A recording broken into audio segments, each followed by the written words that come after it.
Welcome! In this lesson, we are going to be comparing atoms and ions. We've already talked a lot about what atoms are. In this lesson, we'll learn what ions are and how they form. An ion is formed when a neutral atom loses or gains one or more electrons. It becomes charged and then is referred to as an ion. An atom that gains electrons becomes an ion and has a charge that is negative. So if we have more electrons, then we have protons who have an overall negative charge. An atom that loses electrons becomes an ion, and it has a charge that is positive. Here, we have more protons than we have electrons. So in this diagram, we can kind of see if we lose an electron, we go this way, we get a positive ion, where we have more protons than electrons. If we gain an electron, now we're going to have more electrons than protons. An atom that loses electrons is going to have an overall positive charge. We can find the actual charge on an ion by subtracting the number of electrons from the number of protons. So if we have the number of protons and the number of electrons, we can figure out our overall charge on an atom. So in a sodium atom, right, or Na, the atomic number of sodium, which we can get from the periodic table, is 11. If that sodium ion only has 10 electrons, right, we can say the number of protons minus the number of electrons gives us 1, right, or plus 1. An aluminum ion, or Al, is going to have 13 protons and 10 electrons.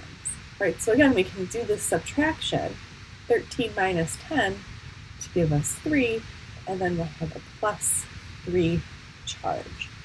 Right, and we indicate that plus or charge on the ion with a subscript next to the chemical symbol. We can also have negative ions. Right here, the atom gains electrons to become an ion. And again, we can use the same type of formula where the charge of an ion is found by subtracting the number of electrons from the number of protons. So in an oxygen ion, here our symbol is O. Oxygen has 8 protons, which we can get from the atomic number on the periodic table.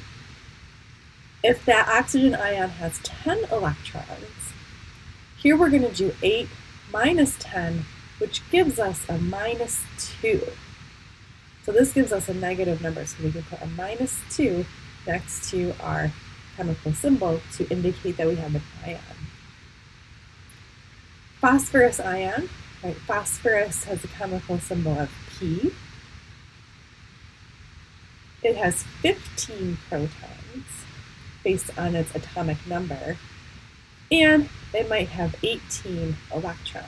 So again, we'll do 15 minus 18, protons minus electrons, and we get a minus 3. So our phosphorus ion, in this case, has a minus 3 charge on it. And we could take an example of atoms versus ions. So remember, atoms are going to have a neutral charge, which means they have the same number of protons as they do electrons. The positive charges will completely balance out the negative charges. So for magnesium, we can get the number of protons from our periodic table, and that's going to be 12 from the atomic number. That means our number of electrons has to be 12 for our neutral atom. For fluorine, fluorine has 9 protons, So in a neutral atom, it'll have 9 electrons. Germanium has 32 protons, and it will have 32 electrons. And that's for the neutral atom. When we switch to ions, right, this number will not be equal. Our protons and electrons will have an imbalance, which will give us a charge. So if we have magnesium, again, the number of protons is always going to be the same. That's not going to change. But here, if we have a +2 charge on it, that means we have 2 more protons than we do electrons. So we have 10 electrons. Right? So we can kind of do that in our head, or we can remember that formula that we just used in the previous slide that says charge equals the number of protons minus the number of electrons. Right, so if our charge is +2, and we know our protons are 12, we can solve for E, and when we do that, it will give us a value of 10. For fluorine, again, we'll have 9 protons. But here we have a negative ion, which means we have more electrons than we have protons. And in this case, we have 1 more electron than we have protons to give us a -1 charge. For germanium, again, we're going to have the same number of protons. But now we have an even bigger difference in our charge. There's a +4 charge. That means there's 4 more protons than there are electrons. So if we have 28 electrons, that's going to be 4 fewer than 32 protons. Right, so our protons always stay the same in our ions. We change the protons, we change the type of atom that we have, the type of nucleus that we have.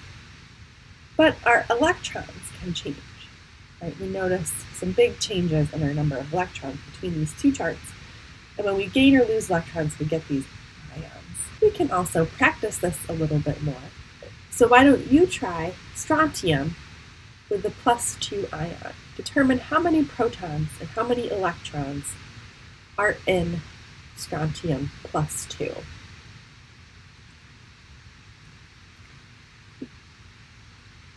So our protons would be 38, that's our atomic number from the periodic table. And then with a +2, that means there are 2 more protons than there are electrons. Right, so that gives us a 36 there. For nickel, again, we go to the periodic table for number of protons, 28. And we have a difference of 3 electrons. So we have 3 fewer electrons than protons here. So we can say 25.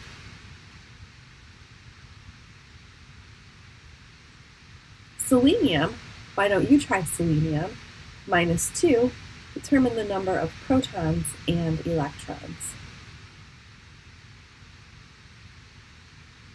Okay, so for our protons, we'll have 34 from our periodic table. And here we have a negative ion. So the negative ion will have more electrons than protons. And in this case, there will be 2 more. So this will be 36 electrons. Cesium, find that on our periodic table. It's got 55 protons.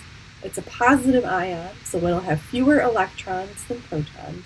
And that will be a difference of 1. Tungsten, or W, will have 74 protons. And it's a positive ion, which means that it will have fewer electrons than protons, and here it will have 6 fewer electrons than protons, giving us 68 electrons. Iodine has 53 protons, and it's got 54 electrons to give us a difference of -1. Nitrogen has 7 protons, And in a negative ion, it's going to have 3 more electrons than it does protons. So that's it for atoms and ions. Remember, atoms always have a neutral charge, so they'll have the same number of protons and electrons. Ions can be either positively or negatively charged. A positive ion will have lost some electrons, and a negative ion will have gained some electrons. The magnitude of the charge depends on how many electrons have been gained or lost. So you should be able to figure out the number of protons and electrons in an atom and also in an ion. Good work today. See you next time.